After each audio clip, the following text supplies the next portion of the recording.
PlayStation has not had the best week. Their stock is down. They've lost a lot of revenue. They had to cut their forecast estimates for console sales this year.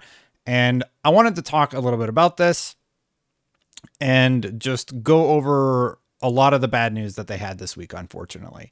Let's get into it.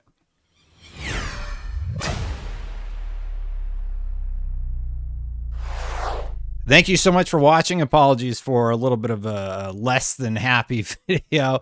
But if you like my videos, please hit that subscribe button, hit that bell to know when they go live. Thank you so much for watching. So the big one was that Sony had their earnings call, and they basically had to cut their forecast by a significant amount for their PlayStation 5s that are going to ship this year. They've finally come to terms with the fact that the semiconductor shortage is going to hit their bottom line in terms of console sales quite significantly. They had to reduce their forecast for PS5s by millions of units due to the semiconductor shortages. And this was after saying they were fairly confident in hitting these sales targets. Obviously, that just had to change eventually because they now realize that those semiconductors just aren't going to be manufactured for a while. They previously had forecasted 14.8 million units this year, and now they have reduced that significantly all the way down to 11.5 million this year. The quote was, let me bring it up here. Limitations on the supply of components are expected to continue going forward, but we are continuing to exert every effort to meet the strong demand for PlayStation 5. That's from CFO Hiroki Totoki. And there's no denying that the PlayStation 5, I don't know why the subscribe button turns on randomly. I don't know why, or there's no denying that the PlayStation 5 is in high demand. That's just a truth that nobody can deny. But it is unfortunate that they had to drastically reduce their sales expectations. They do believe that they can catch up, though. Like once the semiconductor shortage is finally dealt with, they do believe that they can catch up and make up for lost time, so to speak. So they think they're going to be having a deficit right now, but should this shortage ever sort itself out, they do think it will bounce back. Here's what the CFO had to say. We are working closely with our partner companies, supplying us with components, collaborating, negotiating, and working with them closely. We hope we can make that happen, but in terms of PS5, I think it's safe to say that we will continue to have supply disruption in terms of the components globally because of the distribution problems and so on. So we can't say for sure what is exactly the demand for next year. So great. They think that they can catch up for it, but that all depends on the semiconductor shortage. And unfortunately, with coronavirus just hitting all industries much harder than I think anybody expected, including how fast games can be made, how fast they can manufacture semiconductors, et cetera, et cetera. This has definitely impacted Sony. Now, further compounding this, there's also other stuff to get into. One more thing on the sales unit. This was from, one second here. This was from Benji Sales on Twitter. The PS5 did sell a lot of units, so that's good. It sold 17.3 million as of December 3rd, 2021. Sorry, that's from their earnings call. That is still the fastest selling console of all time. So like they're still doing great, but next year looks like it's going to be a lot harder on console sales, which I have to imagine they knew was coming. And that's why this new strategy of doing more live service games, of expanding to cross-platform to make sure that their revenue goals are still being hit. Because at the end of the day, if you tie everything to a console that you literally can't make enough of, then you're going to run into some problems. So we now know the PlayStation 5 is at 17.3 million units as of December 3rd, 2021, fastest selling console of all time. And we know the Xbox Series X and S is at 12 million estimated units, because that's based off of how well I believe 360 had sold, and it was like one of the best selling consoles of all time. So the gap is quite narrow between Xbox and PlayStation and where they're at right now in terms of console sales. But as I think everybody watching this channel knows, it's more about services and just what you're able to offer the consumer deal wise. And Sony is very quickly changing their tune on that, which is going to be all of our benefits. And I actually commend them for doing so. I think it's the smart business thing to do. And honestly, it just feels like they kind of got caught with their hand in the cookie jar a little bit. Like they were charging more for games. They were talking about the whole generations quote. Everything was coming off wrong with the gaming community, right? And I'm glad that they quickly have adjusted their verbiage when they're talking about games and talking about the future. I'm actually really excited about this reset point for Sony, in my opinion. You know, even in December, you see, Shuhei Yoshida talking about working closer with indie devs. You hear reports about the indie developers working with Sony, having better experiences. That gives me a lot of hope that Sony kind of realized that they were doing things in a way that was really off-putting to a lot of people. And now they've adjusted and they're going to come back hopefully stronger than ever. But remember, this shortage isn't going to get better. Benji Sales said they pointed out that they expect to sell 1.3 million fewer units in Q1 due to shipping, obviously.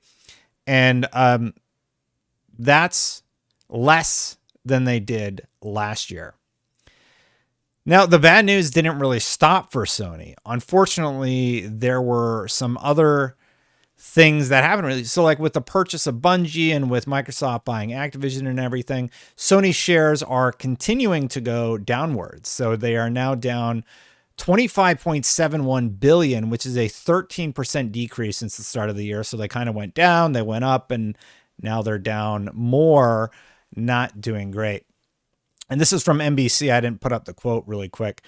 I didn't grab the quote for this one for the video, but I'll just read it to you. Sony's gaming division posted revenue of 813.3 billion Japanese yen, $7.08 billion, an 8% year-on-year decline. The company also cut its sales forecast for the gaming division in its current fiscal year, which ends in March, by 170 billion yen to 2.73 trillion yen. Analysts think this is an overreaction. The overreaction note that I had in there, basically what's happening is analysts feel like investors are overreacting to the Activision deal. They're overreacting to the Bungie deal. And everybody is kind of like a lot of people just seem really unhappy with the decisions Sony are making, except me. I'm over here. I'm like 10 live service games backed by Bungie tech. Like Bungie's the only one that's really done it right. A lot of people, I saw your comments yesterday. You feel like Michael Pachter was bang on the money. And I don't think it's a desperation move at all. If they are desperate, like let's go with that for a second. Let's say hypothetically they are desperate. That's not good news for the gaming industry. You do not want Sony to go away. You want them to be playing ball, competing. And the whole reason Xbox has had this big comeback is because of what Sony did with the PlayStation 4. Xbox with Don Matrick was in this really arrogant place, and we saw what happened to them throughout the Xbox One era. And now Phil Spencer's in charge, and he has been slowly fixing that image and making some big plays like with Xbox Game Pass, and it's been paying off dividends. So Sony's on their back foot right now. Horizon's right around the corner. Gran Turismo is this year, and we have God of War later in this year. I do think that they are going to bounce back. They're going to be just fine, especially with things like Spartacus up their sleeve, etc., etc. So real quick, Daniel Ahmad does have some updated numbers for where the companies are at fiscally, right? So let's look at these really quick. Looks formatted a little weird, but whatever. Daniel Ahmad says, now that the big three have reported, here are updated totals for 2021. Previously, they said the top 5 companies are Tencent which nobody talks about, which drives me crazy, 29.3 billion. Sony is 22.67 billion. I'm reading the bottom quote first. Nintendo is 15.79. Microsoft is 13.83, and NetEase is 8.37. Now remember, the Microsoft revenue does not include Activision. That won't be until next year. So now here's where we're actually at. Sony, excuse me, Sony, 24.87 billion. They have an operating income of 2.63 billion. Microsoft revenue of 16.28 billion. They don't report gaming profit. And Nintendo, they're at 15.3 billion with an operating income of a lot, 5.4 billion. And as a note, Nintendo also reduced their forecast of production on the Nintendo Switch. I haven't noticed if Xbox has changed anything forecast-wise. There has been a lot of financial reports lately, and it's just really, really interesting to see where everything is at. So that is largely everything I had for Sony's rough week, honestly. Like, as gamers, we're sitting here watching, like, a lot of people are watching the Gran Turismo 7 trailer. I'm really excited about that game. They're talking about it. They're talking about how good it looks. I'm really, really excited to play that. Everybody's been excited about Horizon. So as gamers, we got a lot of great stuff to look forward to. But if you're looking at the financial stuff and you're a financial analyst, Sony's had a rough week. So I kind of wanted to talk about all that, but I think they're going to bounce back. I think they're going to have a great year in gaming. This is largely a reflection of what happened in that Q4, I would have to imagine, where they just didn't have too many strong releases compared to like Xbox having Halo and Forza, for example. And now we're in Q1 and Sony's about to kick off with Horizon in a few weeks and then sort of get their cadence of games out the door. So I do think investors are overreacting. I do think Sony's going to bounce back. But you know what I want to hear? I want to hear what you think. Thank you so much for watching my video. That was a recap of the bad stuff that happened with Sony this week. I've been talking about my positive reaction to the Bungie news and et cetera, et cetera. I did want to talk about also a lot of the not so fun stuff. So if you like my videos, thank you so much for watching. Hit that subscribe button, hit that bell to know when they go live. Thank you so much for watching. If you want to support this channel, become a member. Memberships are turned on. I think I got a new member I got to add to the list. So thank you so much to the members. We have that exclusive episode of Paul and Destin, AKA the fake neutrals. That's what I'm calling the show now.